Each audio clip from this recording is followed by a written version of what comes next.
हजारों वर्ष पूर्व झारखंड के दक्षिणी छोटा नागरपुर की प्रसिद्ध 7 भाइयों और एक बहन की कहानी पीढ़ी दर पीढ़ी हमारे पूर्वजों के द्वारा नई पीढ़ी को बताई जाती है। इस कड़ी में हमारे बुजुर्गों मैं भी सुनता आ रहा हूँ, जिसके अवशेष आज भी छोटा नागरपुर मौजूद है, जो झारखंड राज्य के रांची जिले में रिश्त बुढ़मू प्रखंड के गिंजो ठाकुरगांव नामक गांव में बिंदु टोगरी के नाम से काफ़ी प्रसिद्ध है।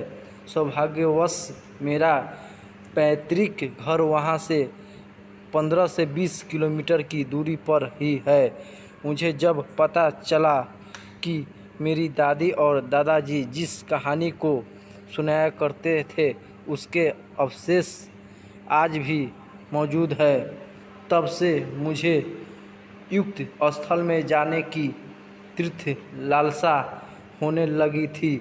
जब मैं उस स्थान पर गया तो एक नाम मुत्रीलाल था के द्वारा मुझे पूरे बिंदु टोगरी का भर्सन कर कहानी के संबंधित सारे अवशेषों की दिखलासा गया एवं इस कहानी की संपूर्ण जानकारी विस्तार से बताई लगी और बतलाई गई। उन्होंने उस स्थान को भी दिखाया जहां सातों भाइयों ने अपने अपने तीर को धार प्रदान किया था और अपनी बहन पर तीर चलाया था। जिस केंद्र के वृक्ष पर मचान बनाकर छोटी बहन को बैठा खड़ा करा दिया और सातों भाइयों में सबसे छोटा भाई अपनी बहन का पका हुआ मांस को न खाकर चोरी छिपे से जिस टीला में मांस को डाला था उस स्थान पर उसे बांस को भी दिखाया। वह बांस मुद्दा आज भी उसी स्थल पर मौजूद है। पानी लाने के लिए जिस डांडी छोटा कुआं प्रयोग हुआ था वह डांडी आज भी है, जिसका वर्तमान समय में सौंदर्यीकरण कर दिया गया है। राजा के 7 बेटे और एक बेटी थी जो खुशी अपना जीवन बिता रहे थे। 7 भाई बहनों। छोटी बहन बहुत ही शांत स्वभाव, आज्ञाकारी एवं संस्कारी थी। भाई का विवाह हो चुका था। सातों भाइयों में सबसे छोटा भाई एक आंख से अंधा था। छोटे भाई के दिल में अपनी इकलौती बहन के लिए बड़ा प्यार एवं लगाव था। एक दिन बड़े राजकुमार अपनी पत्नी और अपने छोटे भाइयों को साथ लेकर अपने खेतों में काम करने चले गए। चूँकि उस ज़माने में खेती बाड़ी आपसी सहयोग से हुआ करते थे, सभी लोग खेतों में काम करने जाने से पहले अपने छोटी बहन को खाना बनाने का आदेश देकर घर से निकलते हैं। सातों राजकुमार बहन अकेले घर पर खुशी सबके लिए खाना बनाने के लिए जंगल से सरौटी साग को तोड़कर लाती है और बड़े प्यार से सरौटी साग की सब्जी बनाने से पहले बैठी सब्जी फल आदि काटने का औजार से साग को काटने लगती है। इसी दौरान वह अपनी उंगली भी काट बैठती है और रक्त की एक तेज धार निकलने लगती है, जिससे उसका पूरा हाथ खून हो जाता है।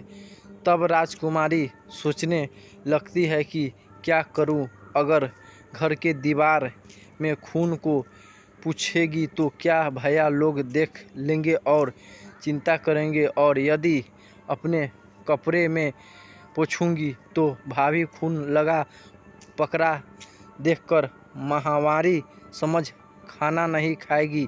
राजकुमारी इस डर से सब्जी पकाने वाले छाता साग में सारा खून को पोंछकर खून को बहने से रोकती है। फिर इसी खून लगे साग को सब्जी बनाती है।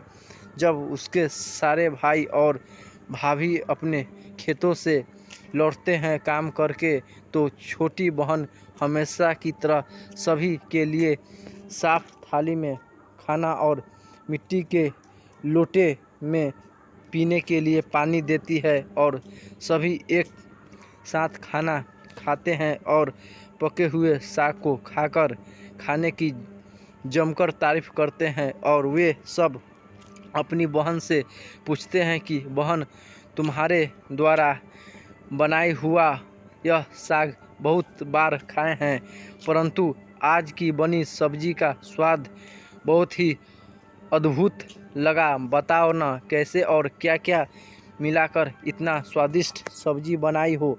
पहले तो राजकुमारी डर से हंसम गई कि कहीं भाइयों को पता न चल जाए कि मेरे हाथ की उंगली कट गई है। फिर वह थोड़ा सोचकर बोलती है कि कुछ नहीं भैया, जैसा हमेशा की तरह सब्जी पकाती हूँ वैसा ही पकाई हूँ और बनाई हूँ। राजकुमारी अगले दिन सातों भाइयों के अनुरोध पर फिर से एक बार वही छाता साग की सब्जी बनाती है, परंतु भाइयों को पिछले दिन के जैसा स्वाद नहीं मिलता। फिर ऐसा ही अनुरोध 3-4 बार हुआ, लेकिन खून लगे साग का स्वाद उसके मन मस्तिष्क से उतर ही नहीं रहा था।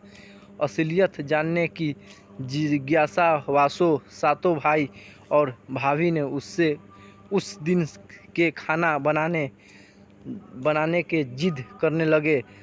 मजबूरन राजकुमारी को सारी घटनाओं की सच्चाई मालूम होने पर पांचवा भाई, जो बहुत ही लालची किस्म का था, उसने बाकी भाइयों से कहा कि बहन का खून इतना स्वादिष्ट लगा तो इसका मांस कितना स्वादिष्ट होगा। यह बोलकर सभी भाइयों के बीच चर्चा करने लगता है। सबसे छोटे भाई को छोड़कर बाकी भाइयों ने राजकुमारी को मारकर उसका मांस खाने को राजी हो गए थे। मांस खाने की सोचकर उन सभी के मुंह से लार टपकने लगता है। भाइयों के मन से स्वादिष्ट खाना खाने के लिए ये कितना लालची बन गए, इसका आभास राजकुमारी को गया कि किस प्रकार उसके भाई उसकी मांस खाने की लालसा रचते हैं और रखते हैं।